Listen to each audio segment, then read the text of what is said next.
What's up, guys? Welcome back to the Look Mum, I'm Hustling podcast, coming live and direct from Sydney, Australia. Yeah, not Sydney, Canada. There's pretty heaps of different Sydneys, right? I know there's 100%. Toronto in Queensland, and I think there's a Miami in Queensland as well. Yeah, there You've would been be. to either of them? The US or the Australian version? I've been to the Australian Miami in Have you? Queensland. Yeah, it's like the Gold Coast, right? Because it's all like beachy, vibey. That's where like Schoolies is and stuff. Right. Yeah.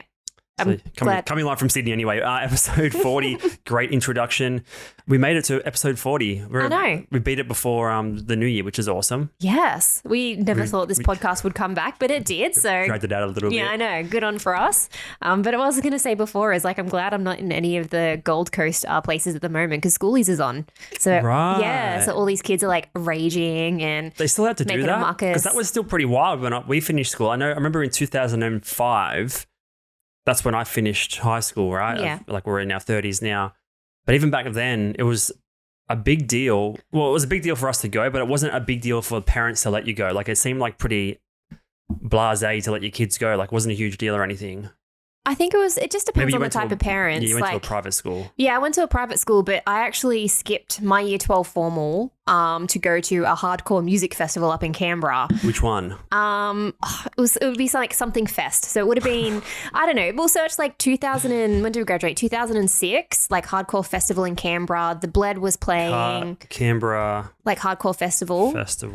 Like Carpathian, I Killed the Prom Queen. Like those kind of bands, the Bled. Like I went for the Bled. Soundfest? Yeah, that's it. Soundfest 2006. Let's pull up the lineup here. All right. Bit of a throwback. Did you graduate in 2006? We both did. No, I was in 2005. No, it's 2006. No, 2005. No, 2006. We were in different years then. Why are you trying to tell me when I did school? When I finished school, I started 2000, 2005, 2006. I was in TAFE for music production. Okay, maybe it was 2005. I don't know, but Well, this is 2006, Yeah, November. So you must have been a year because your birthday's in November. Yes. So you would have been still in school. Oh my God, I always thought You're a year like behind. I always thought we're like in the same years at high school, but no, you were a smarty pants and was a year ahead. Well, I've just got an extra year of life experience apparently. You do. University of Canberra. You drove all the way down there, did you? On your P's? No, we caught the train, I think it was, Jesus. or the bus. Yep. Can't remember because we didn't drive. So one of my friends from Melbourne came up. I was like, why was it on 2 different days? Why was there only 3 bands on the second day? because it was like a two-dayer. So Yeah, we but- actually, oh my gosh, I just remembered that we stayed in like one of these cabins that, you know, that if you went to like school camps and stuff, it was like one of these sort of cabin Yeah, areas. bunk And we were bed like, type situation. yeah, 100%. And we stayed overnight so we could go to the next day as well. There was It's just too many. But I don't understand the sparse difference between the number of bands on the Friday and the Saturday. Like on the Friday, you got 20 bands. On the Saturday, you got 3. What, did they have mega sets or were there other activities and stuff to do? I think from memory, the long one was like an all-dayer and then the other one was like a nighttime event. So I think we were like... You could do like a 2-day pass or a 1-day pass. Yeah, exactly. So what were your favourites on here? So got a couple of Aussie bands, got Getaway Plan and The Bled. The Bled were a short-lived band. They were. I went for the Bled. They were like my favourite They were band pretty at the cool time. at the time. Yeah. The singer, what was unique about him? He had like either an afro or super black curly hair or something. I think it was like, yeah, long black curly hair Yeah. or something like that. And it was just like that mathcore-y sort of style. Mathcore, yeah. And then on the first day, yeah, obviously Parkway Drive, when you used to only have to pay like $10 to see them before they were huge in the States. Yeah. Amity Affliction was the other big one as well. Oh, also Common. Oh my gosh. I can't believe Amity Affliction were around. I thought they came a bit later, but obviously they must have been like low level, like EP type of stuff. Yeah, they were like one of the first They weren't on bands. Triple J or anything. No, they were like one of the daytime sort of in this. It was in, I'm pretty sure it was like in like a church sort of like youthy club sort of area. And like Amity Affliction was like on the little outside stage. It was so small, like so intimate. Even Parkway was tiny then. Yeah, this is when like hardcore was not popular at all. No. Yeah. 50 Lines was like really big, but you have to be pretty into hardcore. And Carpathian, same. Yeah, there's no real like punk band. This is like straight hardcore. It was straight hardcore, yeah. No punk, no emo, nothing. No. The Bled's a little bit emo. Getaway Plan was pretty emo. Was that your first like festival? It would have been, yeah, because I used to only go to, because being in Australia, there wasn't a lot of touring American acts and stuff. Like festival, multiple, like concert or festival? Like It was first festival, and then I think the year after this, or it was like that year, no, it was the following year, that's when Soundwave came to yeah. Australia or Sydney and stuff, yeah, because I never really went to any big day outs or anything like that. Right. Yeah, do you remember your first festival? First festival, I went to a bunch of shows in high school. Like Hordern Pavilion was a very popular spot. Seen Sum 41, Newfound Glory, heaps of that sort of stuff. Where you'd go to like Channel V beforehand? They were never big enough to be on Channel V. I used to watch the Channel V live ones, like the Blink ones at the drive-in and all that sort of stuff, because they always used to like play alongside Big Day Out and stuff. Yeah. First festival, don't know if it was because I wanted to go to Big Day Out forever. Mhm. And then like right when I was like 12, 13, they pushed the age limit back a couple of years. Yes. So I didn't get to go until I think 2006, which I think Blink played then. Big Day Out 2006 might have been my first one. Yeah, that's the first one I went to. So you were still in school. I was just, dabbling a little bit in the drugs and the bands and stuff. 2006 was a great memorable points from that festival, because like you said, Soundwave and stuff came after, but Big Day Out was sort of on its way down then. It was, because there was quite a few people were getting hurt. Yep. I think there was like a death or two as well. I probably have a photo here I can throw up. One of my mates was super into Mudvayne and dressed up as one of the members of Mudvayne.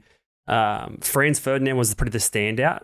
I don't know their main song was just like a real stomping beat, and we were just in the back of the stands doing not so legal things. Of course. And everyone was just banging on the stands and stuff, which was really cool. But Blink was probably that's a good, standout. There was at the White Stripes as well. White Stripes played, Iggy and the Stooges, Franz Ferdinand. Kings of Leon, Mars Volta. Oh my gosh, what a lineup. Yep. Living End as well. That's pretty cool. Yeah, the years before that were heaps better. This is a lot of Aussie bands like, Henry Rollins. Yeah. Henry Rollins came into my work once. 2000 was probably the best one though, right? That was like when I believe Limp Bizkit played, or maybe the year after 2001. Chili Peppers. Yeah, festivals. And then, Soundwave came and sort of took over and then It was sort fizzled out. It was a bit of a different, because Soundwave was more of like a punky sort of one, and Big Day Out had a bit more alternative and everything as well. More alternative, yeah. Yeah. You can get rid of sorry. that. My bad. So yeah, just reminiscing on. I know. So back to schoolies. Yeah. So you skipped your my year 12 formal to go to a hardcore festival. And then no schoolies? Yeah, didn't go to schoolies. I literally worked the whole entire way through until I went to uni the next year, because I wanted money at the time. So I was just working heaps. And also because I couldn't afford to go to any of those kind of events, and I don't think my girlfriends and stuff were going either. So I just spent my money on like CDs and drive-through record DVDs. Which we've touched on before, which we still haven't added to the background. Yeah, that's true. I remember distinctly going to a flight center with my friend who wasn't even in school anymore. He'd been working his trade for a couple of years at that point. I was still in school. And I guess we went to the flight center to get a quote, and then nothing ever sort of eventuated out of that. Where were you going to go? Just Schoolies? Queensland, yeah. Oh, Queensland, yeah. And but I've never been a party, never been a big drinker, party type of guy. I've always been sort of solitary dude, lone ranger, I guess, lone wolf. And then nothing ever happened from it. And then I never really traveled for many, many years later. So that was fun. So the schoolies. Yeah, so right now. No, I know. Yeah, well, I think it's just heaps more popular than what it used to be, because I remember kids used to go to like on cruises and stuff, right? They used to just go on like a weekend cruise, but now they just usually flood either the Gold Coast, or I think they're flooding Byron Bay now more than anything else, because it's a trendy place. Yeah, 100%. I feel like the ability for kids to go to these sort of things unsupervised is probably petering out. Because like you don't see, like back in our day, you could just, I'm going to go to my friend's house, and you just wander down the street and and come back whenever. Mm-hmm. These days, you don't just see groups of teenagers like really roaming around that much compared to back then. So like being able to allow them to fly to a different state, book a hotel, all that sort of stuff, it seems like it's probably on the decline. Yeah.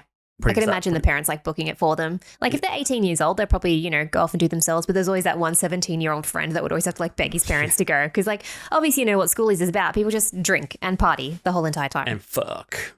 I suppose so. That's the main thing. Yeah. No, I was just like. Partying comes second. Yeah. I was just a music nerd and just like worked. Yeah, I was in TAFE. Yeah. I remember being at TAFE that next year, and then Steve Irwin. The most memorable part of that year was going to TAFE, doing music production, learning not a whole bunch other than how to use like Pro Tools, and then Steve Irwin dying on the drive home one day. Wow. That was 2006 for what me. An Australian icon. Yeah. Super staple. Yeah. The son's like a spitting image of him now. I know. Yeah. What's his name? Bob.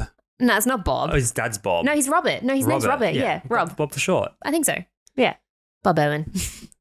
Those are the days. That's probably one of the best TV shows back in the day. Crocodile Hunter. Mm-hmm. Yeah. Classic. Well, it was just the fact that he would be like, oh, what's that? Just like dives in and just like grabs it. And you're like, this is like literally a poisonous animal. What are you doing? Not setting a great standard. No. And then there was like not the controversy, but like he was like feeding a crocodile and had like his baby in like one arm and he's just like dangling. Just like Michael Jackson hanging a little blanket over the balcony. Yeah, but it's just like, but it was like Steve Owen, he was like used to it. He was, he'd be covered in like scratches and bites and stuff. He's like, it's fine. It's all right, mate. We probably learnt more about wildlife and stuff from shows like that. I don't think Attenborough was really around at that point. There wasn't that much, because we used to have Foxtel, and like I said, we used to watch lots of Channel V, but Animal Planet was a big channel at the time as well. And Nat Geo always had like the Shark Week ones. Yeah. There was always those educational shows 100% on TV. I mean, like, I think there's like a thing where we're called our generation's called like the TV generation, right? Where the next generation or so is called like the iPad or phone generation or whatever it is. But like we were parked in front of the TV. As soon as or in the morning when you'd wake up, you'd watch Cheese TV, right? Yep. And then you'd go to school, sometimes late because you wanted to finish watching Dragon Ball Z or Sailor Moon or whatever it was. And then you would go to school, come home, and then watch more TV. You'd have the afternoon slot. Exactly. There'd be a few kids sort of game shows like what's that snot one? Remember Amazing?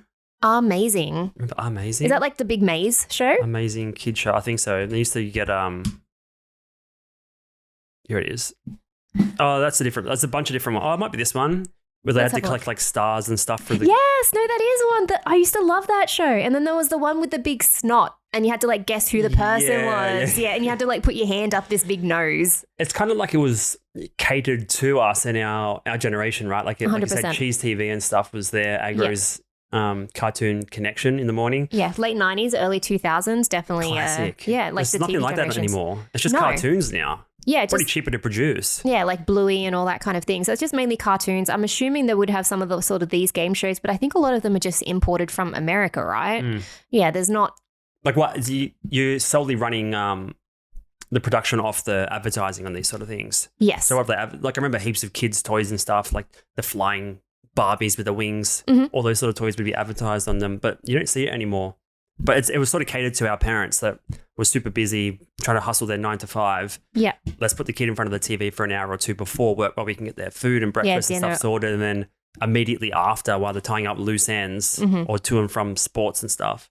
Yeah. That have something like this in the afternoon. While they're getting kind dinner. of educational, but you don't really remember anything. No, not really. You just remember like the vagueness of the show. And then on ABC that like 3 till Angela Anaconda. Yeah, like that 3 till like 5:30 p.m. slot would be like Trapdoor and all those kind of shows. Trapdoor. Yeah, was it called Trapdoor? Yeah, that's classic. Yeah. Trapdoor. Again, they were entertaining, but you don't learn anything from them, right? Yeah, and then you had that half an hour gap. So I think it was either if you're a home and away kids or a neighbour's kid between 5:30 and 6, and then Simpsons kicked off at 6, and then everybody watched The Simpsons. Yeah, Simpsons was always... I mean, there was people in my school that weren't allowed to watch Simpsons. Yeah, there was like 1 or 2 kids. Really random, but I remember we got to study it in year 11 for like a satire English class. And most kids had a leg up, right? Because everyone watched The Simpsons, and because The Simpsons were so good at satiring like pretty much everything that was popular or current at the time, a bit like how Family Guy and stuff was. So it was like heaps easy. And then there's a couple of kids struggled because they just never watched The Simpsons. They had to like study really hard for it and watch The Simpsons. Like, it's just The Simpsons. We all grew up on it. Imagine having to study The Simpsons just to pass a class. Like you said, we were a TV generation, right? Like it was just too much content not to feed it to you. And now it's replaced by iPads and stuff. It is, yeah. Yeah. That whole like free to air thing. I think we had a chat about this the other day, and I think we've got a few articles and stuff to reference, but it was one of those things where there was always something to watch on TV you'd flick through, whether it was MASH or, like I said, like The Simpsons. I don't know. I used to watch MASH as well. But it was always like something on and always something to flick through. You had like movies every single Friday, Saturday, Sunday on all the different channels as well. It's like something I super remember, like as a family, like on Friday nights, we would pick one of the channels and watch one of the movies that was on, and you'd have your TV guide. You'd be able to plan out your week around the TV. Parents still use a TV guide. Yeah, your parents do. But I remember them complaining that it's like, it cuts off at like late night TV. So we don't know what's on when they forget that they have a phone to look it up. It's pretty brave of them to just let the TV run. Nowadays, you can, have YouTube Kids and have your stuff pre-selected or filter out stuff that you've gone through and watched yourself to make sure there's nothing too risky or too perverse that's going to be shown to them. Mm-hmm. But back then, it's not like you could watch the shows in advance. No, like some of the movies would be not really kid appropriate as well. And I remember like it got to a time where they just started phasing out the movies, and then it was just like standard like TV shows and things that used to be on like reality TV. I think that's when reality TV sort of started to come in and was heaps more popular. I think that's when a lot of the downfall of our generation started beginning. Like reality, like the Jackass generation, right? that's not really reality. That's sort of just pranks. Yeah. Like there was plenty of like MTV type prank shows. There was Punk'd with Ashton Kutcher. Mm-hmm. But like reality TV shows, like there was that one with the Backstreet Boys, the Carter brothers, Kardashians and stuff came a little bit later. Oh, such as Life with like Paris Hilton Exactly, and stuff. right. Yeah. But then the furthest thing from reality. Yeah. So I think like we've been having this discussion the last couple of days or the last week or so about mental health in our generation, as we just said. Mm-hmm. We were the TV generation. Our parents could have spent more time mentoring and guiding us through life's trials and tribulations of what to expect, how to behave, how to act in the real world. Instead, we're just learning a lot of stuff from teachers Mm-hmm. who are probably older than our parents a lot of the time and not up to date with the current economic and social climate. And then the rest of the time is filled in with TV in terms of what we were learning. Yeah. So I just feel like we got a little bit screwed. I think the next generation is going to be more screwed if the parents don't step in and start teaching their kids better, like life practices and Mm-hmm. self-discipline and stuff.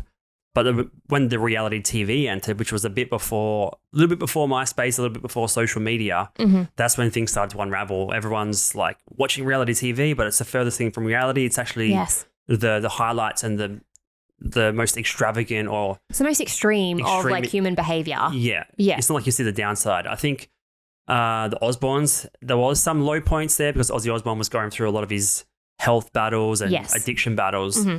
Even the kids were going through their own stuff, right? Yeah.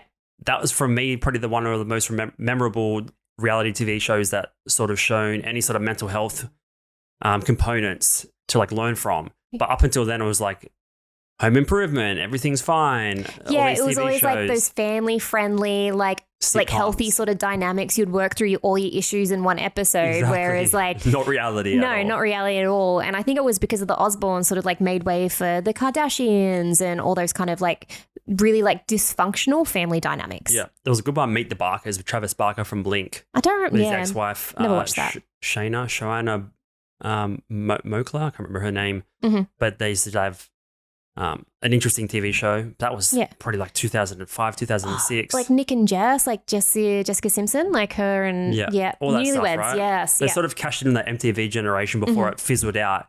And then sooner or later, social media took over, and that's when it just became even worse because you went from seeing celebrities living their high life to friends and families or family members curating the best points of their life. Mm-hmm. And then I guess people that aren't really chasing their own dreams and doing what they want to in life and get sort of caught in that realm of I don't know what to do with myself, end up seeing everyone else living their best life. And then that starts creating more anxiety and depression in a generation, and it just funnels and funnels and funnels, feeds into the next generation. Like it's pretty scary, scary, especially when you see kids at a restaurant with an iPad. The second you sit down, kids got an iPad, the parents are having a drink. Yeah. I'm like, this is a great chance for you to like teach your kid A, some manners, B, some life lessons. Like how to like interact in a restaurant space, or you see like parents, and we're all talk, obviously we don't have kids, we're going to plan to have kids and all that kind of thing. But it's like, you see a parent like walking down the street with a stroller and the kid's got the phone in their hands. I'm like, what about just experiencing the world around and seeing and just like just interacting with your kid, right? Being like, oh, what's that? What's that called? Like, just being the same engaged. mentality as what we had. Just either my life's too busy or too frantic or I have too much stuff going on. What's the easiest solution? What's the most convenient solution Sit them to in front entertain of the TV. or keep this kid distracted from nagging me or asking me for anything right now? Mm-hmm. Is pop them in front of a screen. If I had a restaurant, I'd probably put a big signage at the front, no screens. Yeah.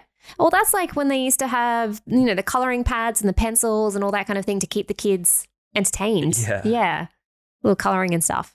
Like just so they wouldn't bother the parents as much. I guess that's a primitive version. Yeah. But at least they're doing something, right? There's obviously a kid can play a video game, but most of the time they're just watching a screen or something. Yeah. And it's quite funny now that we're striving to like get less screen time. Like we're striving to make sure that we're conscious that we're not spending, or as adults, not spending as much time on the phones, not spending as much time just watching pointless content or pointless shows that don't give any value or any growth. Like, yes, we have that downtime and watch a movie on date night or things like that. But most of the time now, like if I'm on my phone, I try to have that conscious effort to make sure it's something worthwhile. Yeah. And like I realize that's what we've been trying to do for obviously for the last couple of years, but I think it's so prominent in the last 6 months of just trying to really work on and be like, all right, what am I consuming? And what does it mean? And what is it worth to my life? What is it worth to our lives? What is it going to be worth to the future? Like it's just such a interesting thought when, you know, just say 5 years ago, we just, you know, watch something on MTV or watch Foxtel or... It was just purely entertainment. Yeah, no, 100%. No value. So like pretty much everything that I do now online, for the most part, I'm not perfect. Like no one's perfect with this sort of stuff, but I'm only really going to consume it and continually consume it if it's making me laugh outrageously, like every time I watch it, like a good comedy podcast or something, or if I'm learning something significant that's going to improve my life. Everything else is sort of wishy-washy and I might consume it a little bit, but I'm not going to repeatedly go back to it or subscribe to that sort of stuff. There's not enough time. There's not enough time to like just waste your days watching random videos about nothing. No, that's so very true. We literally have to cherry pick what we do and what we watch, or else before we know it, it's been 3 months and be like, what have I done with this past 3 months? Yeah. What have you watched lately on YouTube? You're just watching heaps of podcasts. Like, that's an interesting point you said before that we're constantly trying to curate stuff. There's a whole movement, I guess you could call it a movement now, of people that realize how comfortable and convenient life is. We have instant access to Uber Eats, delivery of everything. We have people that come and go, can clean the house, so much content to consume. Ease of access is like unbelievable at the moment. So it's just the ease of access to an easy life, or it's easy to choose the easy option, basically. Yes. It's hard to like put some discipline in and choose the harder thing to do as opposed to the easier thing. So now that everything's so easy, everything's so convenient, there's people now that are forcing themselves into hard or painful situations to remove themselves from the 24/7 comfort of the world. So, for example, like the ice baths, that sort of thing, going to saunas, doing meditation, all these things that are harder than just doing the easy entertainment sort of route. There's so many people that are doing that now. They're trying to force and insert pain and discomfort into their lives because everything else is so easy. And then it sort of balances out the other aspect of having the comfortable options throughout the day. No, 100%. Because if you're comfortable, if you're complacent, there's no growth, there's no movement, so it just stays the same. Whereas like if you go through pain, obstacles, hurdles, you learn something from it, right? Like whether you fail or succeed, you're going to have a learning experience from it. And through learning, you end up getting growth out of it and you become a better person or a more thoughtful human being, whatever it is. And I can't remember the old saying, but I think it's whether to do with like world wars or things like that, where it's, you know, I think it's something to do with like the economy and stuff as well. Or it's that old school saying of like comfortable times make weak men. Oh, so it's been reiterated on so Joe many Rogan times. podcast. Oh, was times. it? Yeah. Hard men make easy times. Yeah. So dudes that are hard make it easy by, you know, going to war, creating a really nice environment, pleasant place to live. And from that, it generates soft men who then take it for granted and don't go as hard as they can potentially, which then turns into a hard time. Yes. And then hard time forces people to become hard and vice versa. And that's what I think was sort of Or like, vice versa.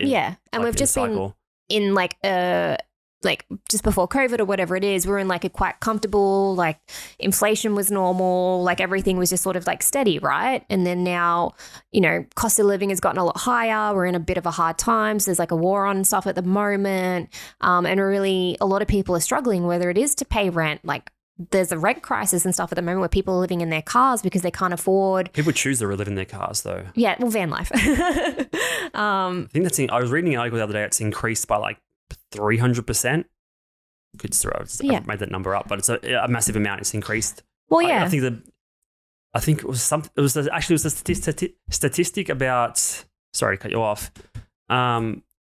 People with YouTube channels, the percentage of them that have some sort of van life video component or have tried van life, it was like 12% or 10% or something, maybe that high.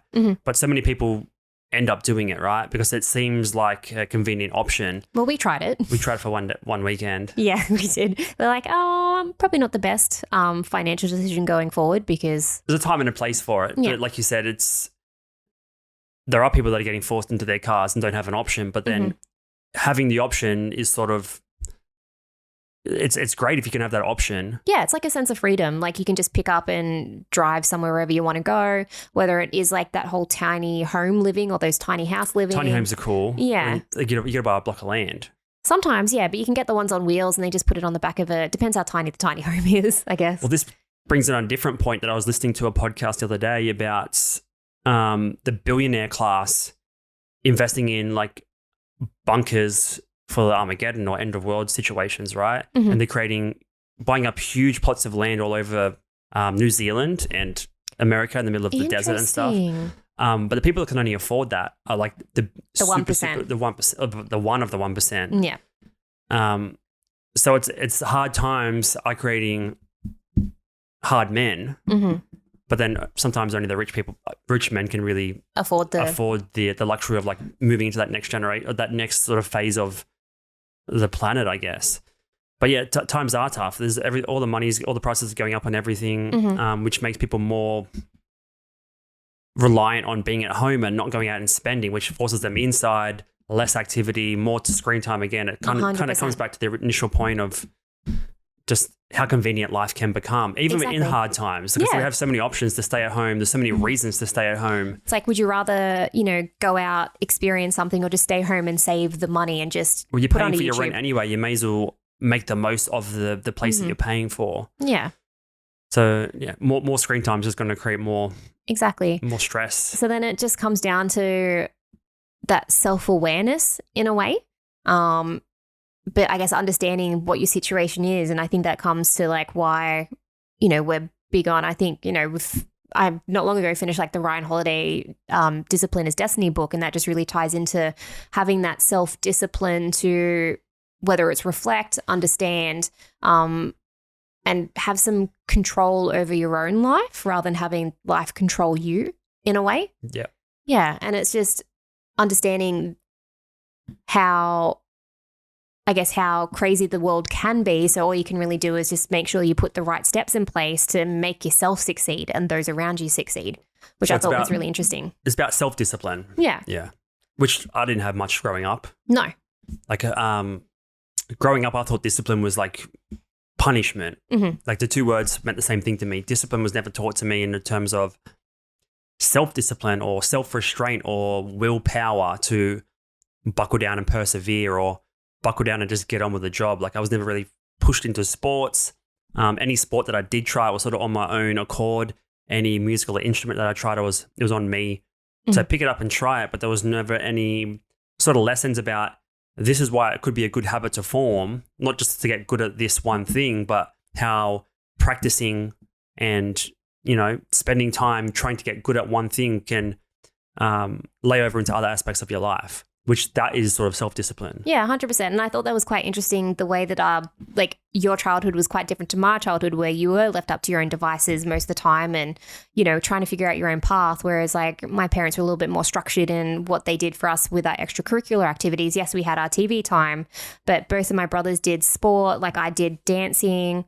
I did dancing pretty much 3 to 4 times a week. And that was very, very structured. Like I was in classes, had to practice in my time off. Like and that was like not forced. And towards the end, it sort of got forced because I didn't like it. Did you feel like it was like a curriculum forced upon you, or it was, I guess the difference of the book is like self-discipline. Yeah. Like you're the one in control of what you want to do. Obviously there's structure in how to get better at dancing and stuff, but do you feel like it was not forced by your parents, but like the curriculum sort of forced you to stay disciplined, or it was like a self-imposed discipline? like it's almost forced you to be disciplined because you had to learn and remember routine. So if you were I did quite a few different variations. So I did like a troop version. So you had to learn, everyone had to learn the same dance, be in time, had to practice, and then we'd go into competitions. And then we had like duo ones. So you had another partner, and then you had to practice together. I was very lucky as a young kid. She was like my best friend. So it was just like we'd go to each other's houses.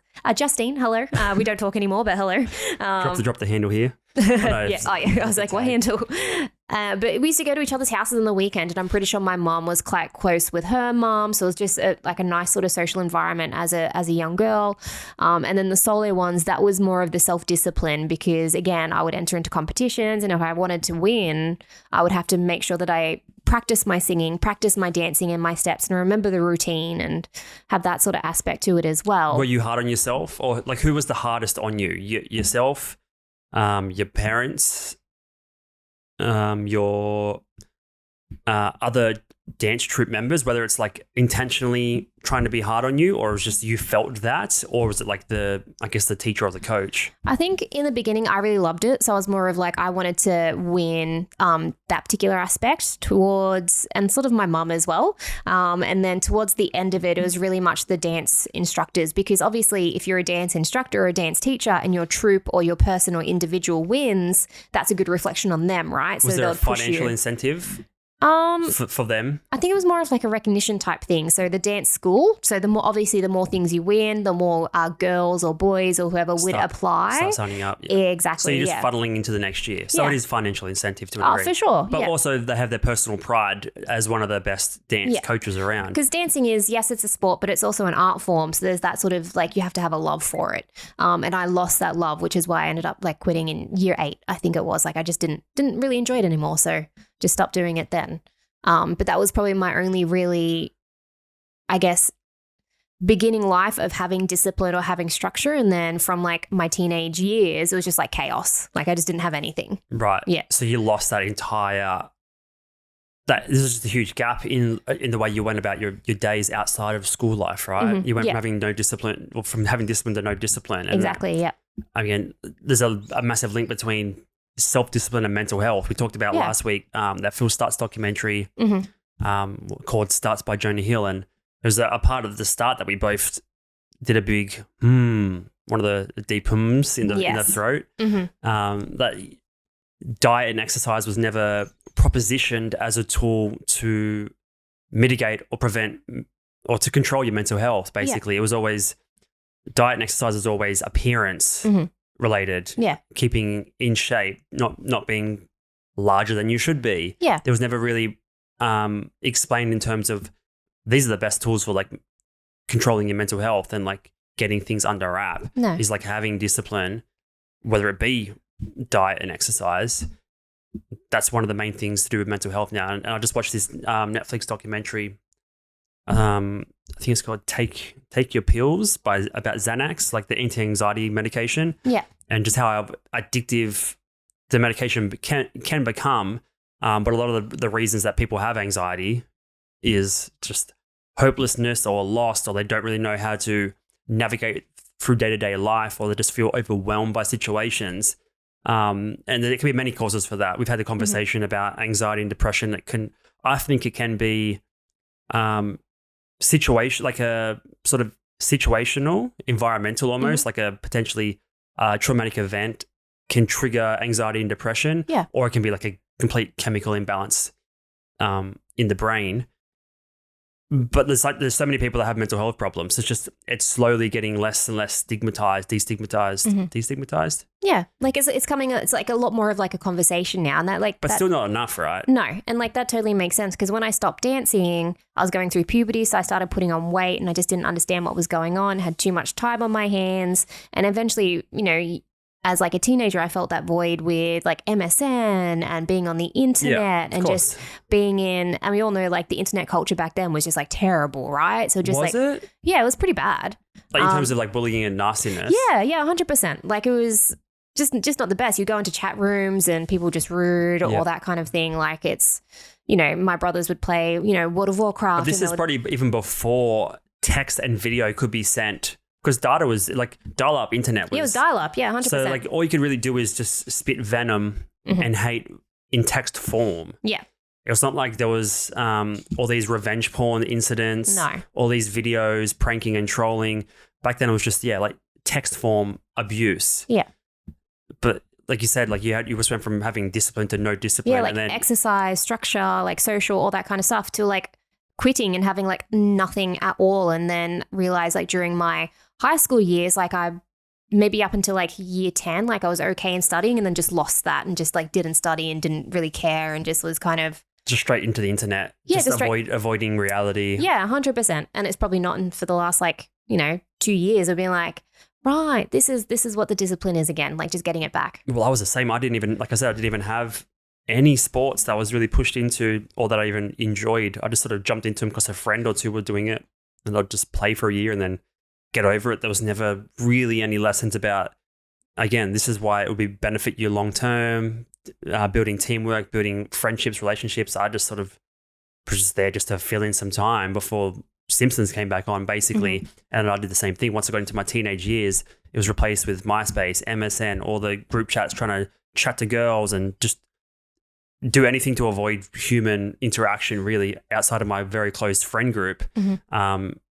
And like having no sports and having that such distance from people, again, it created a bunch of mental health problems, right? No discipline, mm-hmm. And just increased mental health issues. Yeah. And I think when I met you, you seemed quite disciplined. I don't know if it was just because you'd been studying for so long that you had that sort of structure in place that uni gave you.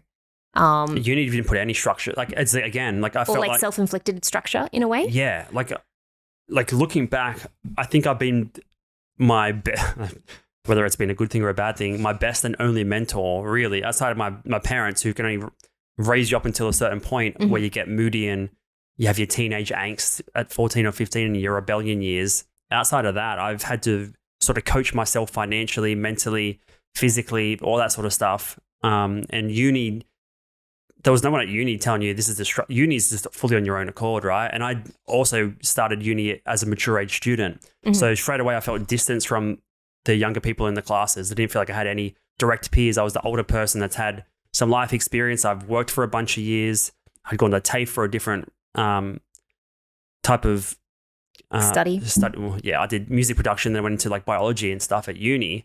But I always felt like still distant, just had some sort of barrier, and it was a lot of mental health stuff. A lot of it was just general anxiety disorder. Like, I don't know if you've ever been on medication for anxiety, depression. No, I haven't. Nope, never. No. Yeah. So I went to a psychiatrist once. I think it was psychologist. Just went to a GP once. Mm-hmm. It's like, yeah, I'm just struggling here. Mm-hmm. Don't know what I'm doing with myself. This is before uni. And like pretty much the first engagement, they just give you a printout being like, here is, what's it called? Like a behavioral. Cognitive behavioral therapy. Mm-hmm. Is this the standard, the sort of printout they give you about, what's the definition here? Psychological treatment that has been demonstrated to be effective for a range of problems. Do you want me to switch I have to bring it up. It's fine. Yeah, it just gives you a printout with some basic animations and stuff on there about how to deal with depression, anxiety disorders, different ways to cope, like basic coping skills, but they weren't really taught to you verbally or anything like in the Phil Stutz documentary. It's just a bit of paper with basically like a meme on there. So awareness has really come a long way then. Yes and no, but they also put me on just like some sort of antidepressive medication, which I took for about a week. Probably the worst week of my life. Really? Yeah. Like felt horrible. Yeah. I was probably 20, 21 maybe, a couple of years before uni. And I just felt horrible. Like I did not feel like myself. Have you ever seen Donnie Darko? Yeah. With I don't know what they call it, with how he's walking around, there's that trail of like bubbles behind him. Yeah. Like that vortex in a way. It felt like I was walking and then my brain was about 10 meters behind me at all times. Far out. It just felt like, because you're quite fast paced. Well, maybe I pretty got some. I mean, I think most of us have some low level ADHD or some sort of. Well, it's like the hunter gatherer. It's some sort of attention disorder. I mean, that stuff can be controlled a lot, again, with like diet and exercise and mental health practices like meditation, or you journal a lot. Mm-hmm. But I just felt like my brain was 10 meters behind me at all times, and after like 2-3 days, I'm like, fuck this. Yeah. And I didn't go back to him. And I didn't end up doing any practices like that with medication, or I didn't use his paperwork, that's for sure. Yeah.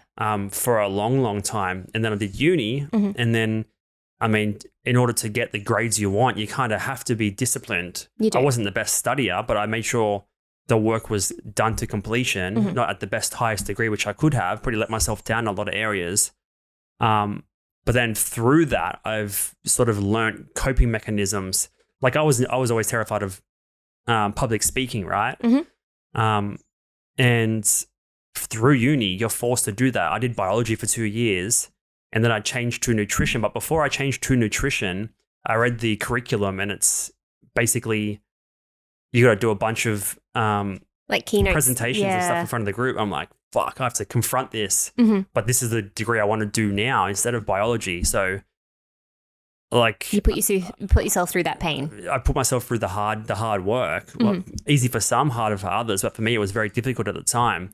And I knew I didn't have to do any presentations for a year or two down the road. But I'm like, I'm gonna have to figure it out. It's just, again, very, very few mentors around back then. Social media wasn't around. There weren't a bunch of business or life coach gurus on YouTube to look at or anything. No, like a lot of it was just rappers. Yeah. Like, and I guess a lot of the books that are now available weren't available then. You've got, like you said, heaps of podcasts that are available, heaps of documentaries and stuff. But the doctor that you saw that just like prescribed you medication right away, does that tie into like the documentary you watched? What documentary? Like the Xanax one? It was more, that's anti-anxiety medication. I think antidepressants are slightly different because they work on different brain receptors. But I actually remember my first, because that was probably about 2 years before I went to uni. I still had like a rough 12 months after that. But I remember seeing him at uni in my first year. So he was still studying. He was maybe in a PhD program or something. But he was probably just a junior psychologist or whatever. Yeah. I believe it was a psychologist. I don't think it was a psychiatrist. But yeah, obviously not an expert. No. And like that's sort of like, sorry, I just like sort of jumped into that. I was just getting textbook answers basically. Yeah, is what I'm 100%. saying. And they just like jump you straight into medication straight away, right? Rather than having, and again, like it ties into the Starts documentary, be like, no, there's other methods you can go to first, not just taking that easy route of just like, here's a quick pill or here's a quick fix. Exactly. Yeah. Well, like everything's just so easy and convenient now. That's, I guess, the whole point. I mean, there was never a point on this episode, but it all ties together, right? Like so much screen time is available. Everything's so convenient. Very few people want to go the hard yards of working out every day, making sure their nutrition's on point, making sure they're being mentally stimulated beyond entertainment sources, right? Like we're trying to read every day. It's not easy to cut that into your 24-hour day. It's so hard. We've been trying to do it for a while, and it's just like that. Just that thought of like, if you had a pill to, increase your intelligence straight away, would you take it? If you had a pill, of course you would. That's the same as the Xanax. If you could remove your anxiety in 1 second, you're gonna take it. That's sort of the whole point, right? It's quick fix, instant gratification. Social media. A lot of people blame social media for all the problems, but at the end of the day, we all have our own personal sovereignty and our own ability to pick and choose what we consume in our minds, through our mouths, through our ears. Essentially, there has to be some responsibility at the personal level. You can't expect the government and the healthcare system and everyone else to feed you good information all day long. No. There's a million things that they have to control as well. And a lot of it is money and power games. They don't have every single individual person's best interest at heart. The only person that can control your best interest is yourself. And a lot of it comes down to lack of personal responsibility, which is like the sad but hard truth. Yeah. And then if you don't have that personal responsibility or that personal awareness, then you're just going to take the easy route and just watch TV or stream Netflix. Until you get to a breaking point where you're sort of forced to make some sort of change. Yeah. Whether it's like you're at your lowest point or you go through like something big and eventful sort of happens that makes you really think or like switch into a different mindset, but you really need to reach that point. No one can just give you the answer. No one can give you a pill. They'll be like, all right, all of a sudden you're going to work on yourself tomorrow. You're going to start exercising. You're going to start eating well. You're going to start reading more to, improve your intelligence or whatever it is. Like that's never people can like give it to you or people can put it in front of you, but ultimately it comes up to yourself at the end of the day whether you're actually going to take it in. Yeah, there's plenty of tools. It's how they're presented to you and how you choose to use them, right? Like I was given that paperwork about how to understand and like guide yourself through these harder situations. But if the tools don't seem that practical to you, you're not going to latch onto them or enable yourself to like get any better. So it's about understanding the tools and having a way to access them quickly, which is like the Phil Stutz thing is like a very practical way of doing it. The documentary is free, of course, on Netflix. And I guess if you want more information, there's the book that you can refer to. But I feel like there's no excuse for people. If we all have time to watch Netflix and Twitter and TikTok, and it's just about clicking a different button instead of the easy button. Oh, 100%. Might be a harsh thing for some to hear, but it is the truth, right? And it's not easy for any of us. I turn 35 in February, so like 2 months. And for the last month, I've just been trying to work out every day. It's not going to be perfect, but it's something you just have to do. Like that's part of the Discipline is Destiny book by Ryan Holiday. It's just show up. Yes. That's the first step. Show up either for an exercise or show up for yourself. Show up and just sit on the couch and open a book. You can maybe just read one page.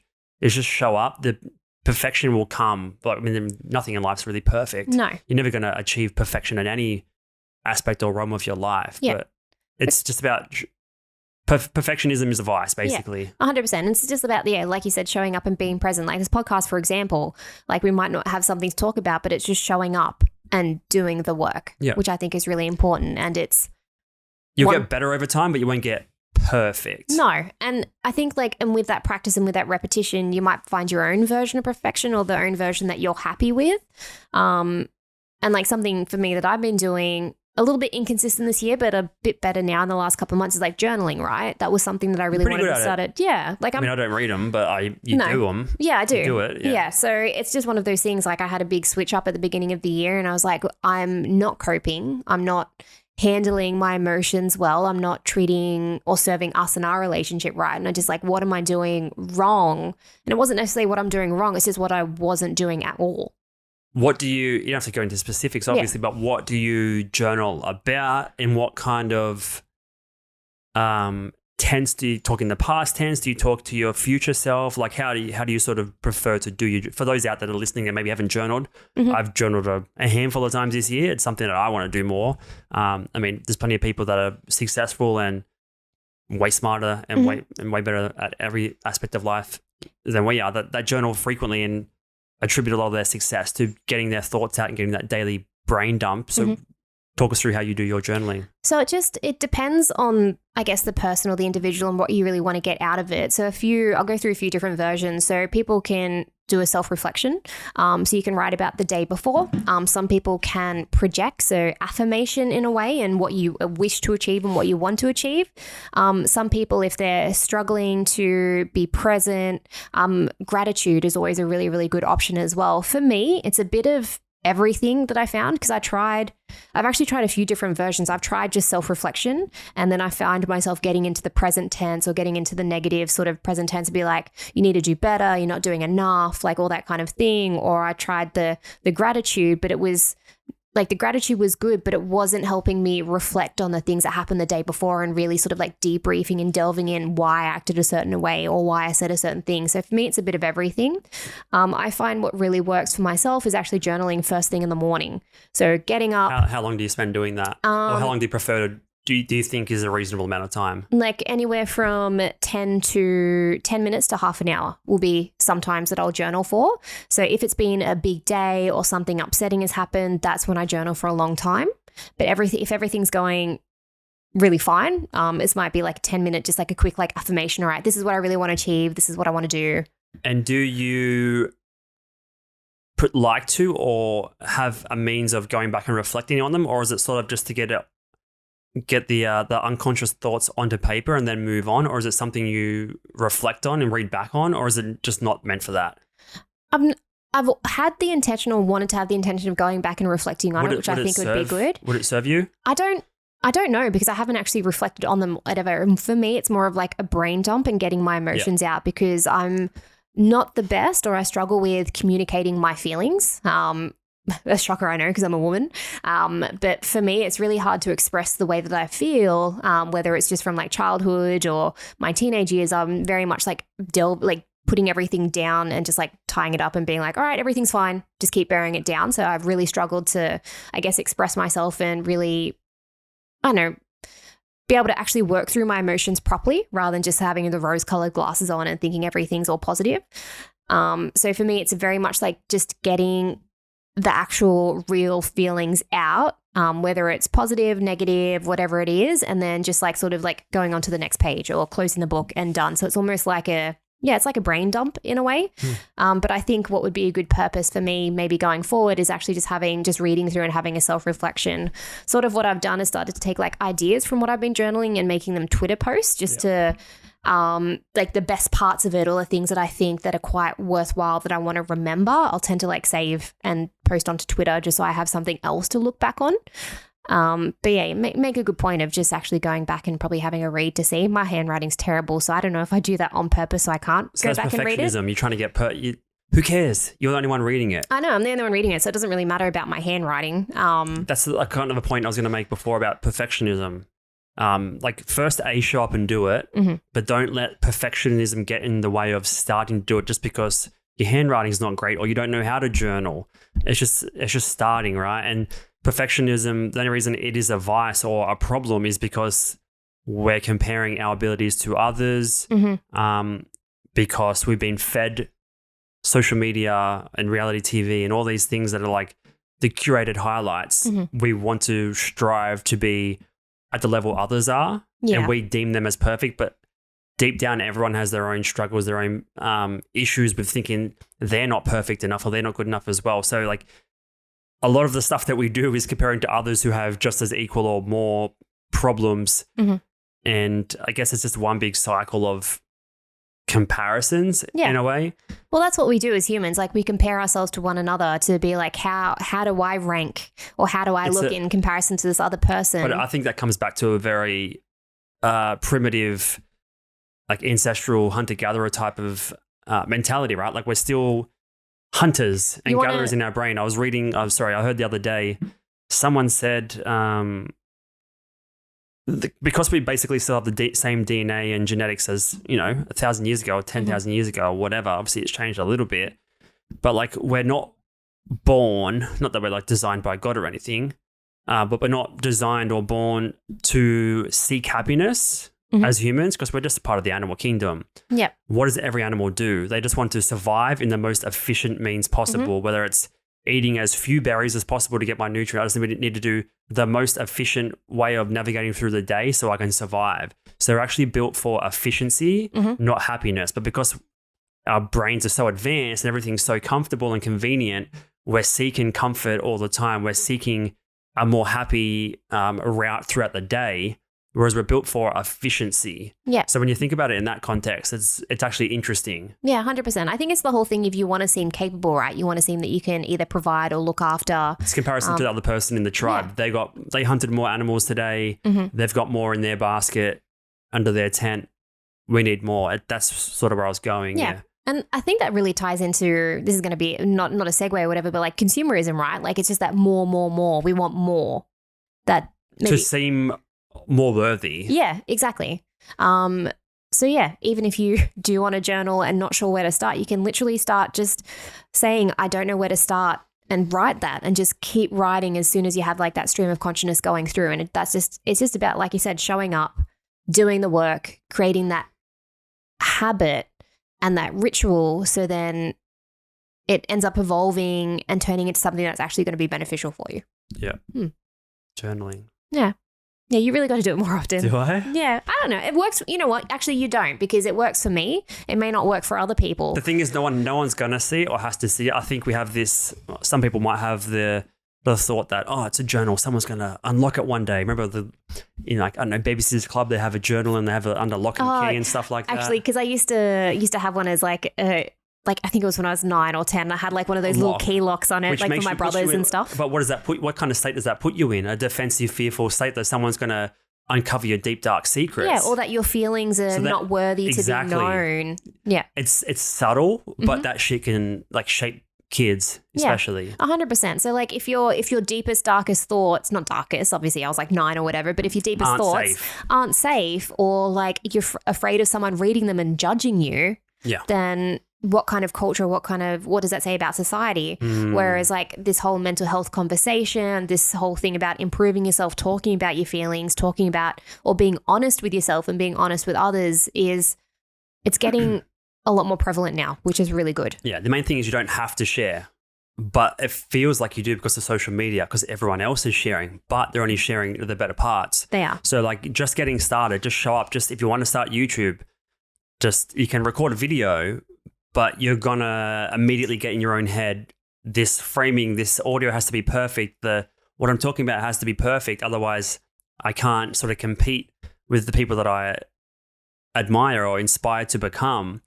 So straight away, you don't get started because you think someone's going to see it, but you don't actually have to release it to anyone. It's the same as the journaling. No one has to see it if you don't want them to see it. But I like to sort of get things off my chest and then dump them. Like I'm doing a lot of just random quotes on Twitter now because it helps me get a mini brain dump and a thought off my mind of something that I'm dealing with or something that I've read. And I like to get that off my chest. I don't have to share it.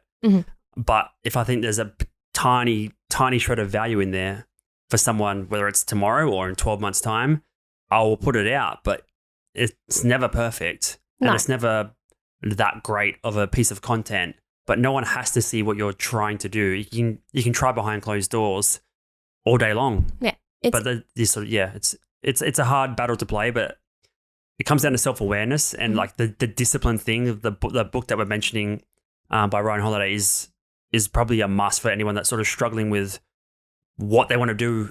Or even where to start, really. Where to start, yeah. Yeah, and that's the whole thing. Like, it's easier not to do anything. It's easier not to show up. It's easier to not post, or it's easier to not write. It's easier to not call a friend. Like, it's easier just to sit there and do nothing. Through. Exactly. This is a life of easy access across the board. Yeah. It's harder to put in the effort. It's harder to even just roll out of bed in the morning. Like, I think I remember listening to or reading something that when it comes to struggles, right, the biggest struggle most of the time is actually rolling out of bed in the first place. Like, as soon as we wake up as human beings, we're faced with struggles day in, day out. If you can overcome that first hurdle of actually getting out of bed in the first place, that's number one, right? That's hurdle number one. That's struggle number one. And there's science to back all this up. We're just like referencing all the, just regurgitating current podcasts we're listening to. But a good one we're on at the moment is the Huberman Lab podcast by Andrew Huberman, who's a neuroscientist. A professor at Stanford, I think, from memory. Yeah, and like it starts with the morning. That's another point of the Discipline is Destiny book. It's about the mornings are crucial. You win the morning, you win the day. Oh, it's not from... There's a book, Own the Day, Own Your Life by Aubrey Marcus. I think, sorry to interrupt, but it hasn't really been, like, for us, the mornings have been, yes, we're still trying to get up, but it's been so much better than in the last like 3 months or 6 months than it has been. No, I'll probably say 3 months actually, 6 months, not so much. Actually getting up out of bed before that 5 o'clock. Yeah, 100%. As soon as you start making excuses, I want an easy morning. I want to make things easy. 5 more minutes, 10 more minutes. It's just straight away you're just on the back foot and you're not showing up. And the only person you have to show up for is yourself. Like this is getting into a bit of a motivational rant.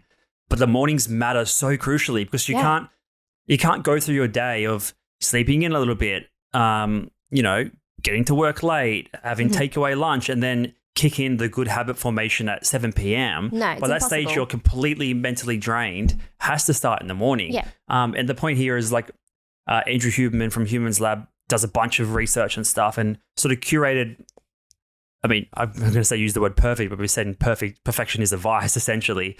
But a very productive way to start your morning based on science. Yeah. And they're little things that we're trying to implement, right? And they do matter, and they do help dramatically set up your day for a win. Sorry, I got a bit of in my throat. Do you want to read that off? Yeah, easy. So waking up between 5:30 and 6:30. I think that's super important because anything past, I can't remember the last time I woke up past 6, to be honest. But having that first in the morning, because how many people wake up late? You've already got a leg up if you wake up during that time. Yep. Wait, go back. Sorry, I thought it was a mic. A slightly better version, more perfect version. I'll go back to it. But yeah, wake up at the same time is a very crucial one, right? Go to bed at the same time. Wake up at the same time. Sleep is super crucial. Yeah. 10 to 30 minutes of yoga nidra. Sorry, before we go, this is his practice. It is, yeah. You can listen to a bunch of his podcasts about things that do work, but these are the ones that he implements. Yeah. And I think just to go, not tiny bit off topic, but anybody that does like the motivational books or the self-help or have like some sort of like science-backed thing, it's like that early, like the morning is like you said before, is super crucial, Yeah. So there are 10 to 30 minutes of yoga nidra if you don't feel rested. You actually introduced me to this, which was really interesting. Well, via him, yeah. So you wake up at the same time every day. If you're feeling groggy, if you haven't had as much sleep, maybe you had some alcohol the night before, you ate dinner too late and your sleep was interrupted. Yeah, if you're a little bit restless, there's this thing called yoga nidra, which is basically, it's essentially a nap, but it's a guided nap. And it makes you feel completely rested. It's a nervous system reset. You can do that throughout the day. There's plenty of guided ones on YouTube you can find. But if you feel like groggy in the morning, you need that extra hour of sleep, you can probably do a 10-minute yoga nidra session with some headphones on or whatever. And it's going to feel like you're fully recovered. Might not work for everybody, but it has worked for us. Like when I do it in the middle of the day, I feel like it's a brand new day when I get up. Yeah, it's almost like you've had an afternoon coffee or like a little bit of sugar. Like just I'm trying to think of like little bit of things to just give you a bit of extra pep in your step. Yeah. Just to get the best way is central nervous system reset. Hydrating is always super important as well. Tons of water, probably between at least 500 mils of water. So like even a liter of water could help. Going outside for 10 to 30 minutes of light exposure. You've just recently sort of started doing this. I usually wake up in the morning, I'll journal and then I'll take Archie out for a walk. Yep. So it's usually about half an hour to 45 minutes before I go outside. Yep. You used to, and I not had a go at you, but you used to go straight into work mode as soon as you woke up. 30 minutes in. Yeah. Mm-hmm. Into the day. Yeah. But 10 to 30 minutes of light exposure first thing in the morning. So I guess the science behind that is, I'll bring it down here. The simple behavior that I do believe everyone should adopt is to view ideally sunlight for 2 to 10 minutes every morning upon waking. So when you get up in the morning, you really want to go get bright light into your eyes because it does two things. First of all, it triggers the timed release of cortisol into your system, which acts as a wake-up signal and will promote wakefulness and the ability to focus throughout the day. It also starts a timer for the onset of melatonin. So it's literally just a hormonal response in the body. Mm-hmm. A lot of people, us included, for a long time, will wake up and have a coffee because you're feeling tired and the coffee was going to wake you up. Yeah. One thing you can do is get up at the same time every day, drink a lot of water, don't have any screen time, and go outside. Yeah. But we used to get up and have coffee and get that jolt of energy. Having a more naturalistic approach like our sort of ancestors would have done is wake up, view the sunrise, different colors of the sun coming through the clouds, the light blues, the oranges and stuff coming through. That is like really significant and helpful for the way your body will start releasing hormones and it sets you up your circadian rhythm for the day. Yeah. But the main thing is doing that alone can release a lot of like chemicals and stuff in your body that the caffeine can sort of do, but this is a more natural approach. Obviously you have caffeine, but I think the consensus is wait about 60 to 90 minutes after you wake up. Delaying that coffee consumption. Yeah. We've gone in and out of delaying the coffee consumption. I'm really bad for it because I'll wake up and make a coffee straight away. But yeah, what we're really trying to do is just delay that coffee for that little bits now. Over the last like week or so, I'm walking Archie, then I'll have my first coffee afterwards. So yeah. They're sort of the main things, right? And it's very easy, very practical to do. You just got to get in the habit of doing it. If you want to find more, just literally type in Andrew Huberman morning routine. I'm not saying this is the perfect formula. There's probably a bunch of other recommendations from other scientists and stuff online. But yeah, the main thing is sleep. Yeah. Bunch of water in the morning, get a bit of sunlight, natural sunlight, and not light from your screens, and delay your coffee. On top of that, I mean, health and diet and exercise, and all of that stuff goes a long, long way to counteracting any sort of mental health problems or adversities that you will encounter throughout the day. Yeah, 100%. Huge benefits. And like what we're really finding, or what I'm really finding, is if I can set the morning up well, the rest of the day has a better flow to it. If I find that I'm rushed in the morning, if I'm running out of time, running late, it definitely has a layer of effect for the whole entire day and can definitely affect my mood. Just the flow of the day. So if the morning can generally go relatively smooth, if I can get like my non-negotiables done, so my journaling, walking Archie, exercising, then at least I know that I've ticked off like 3 things, right? I've succeeded in 3 things already. Then you allow yourself some leeway for hiccups later in the day because 100%. You know you've ticked off like the non-negotiable components of your life. And the main thing is like doing things that are sustainable, like long term. You want to be able to do these practices and control your mental health and the way you act throughout the day long term into your 50s, 60s, 70s. But again, none of this stuff is really taught, or like it comes back to the TV generation that we were talking about earlier. None of this stuff is really pushed to us or was widely available. But because there was no financial gain for a TV show, a kids TV show, to teach you this stuff, right? It was purely entertainment, sell ad space for TV time. But now with the advent of social media and content creation and people getting paid, like high-level scientists or people who do have a financial incentive to help you as opposed to sell you a product or program, all these things are out there. It's just a matter of spending the time trying to find them, and then hopefully we can guide you guys a little bit in the right direction. There's plenty of other places that give you more insight. But it comes down to, again, self-restraint and willpower and like wanting to like make your life less stressful and more at ease. And that's sort of the main conversation for the episode. No, it's sort of all over the place. It is. It's just about showing up. Yeah, 100%. It's just about showing up and doing the work. Yeah. Yeah. It's just not easy. No. The hard route. Yeah, the hard route. Yeah. Get out of that comfort zone. What won't be hard for you guys is to subscribe to the channel on YouTube, and you can also follow us on social media, Twitter and Instagram. All shows will be on Spotify as well, video version, and Apple Podcasts. And we'll see you guys next week for Look Mom episode 41. Thank you. Stay safe, everyone. Bye.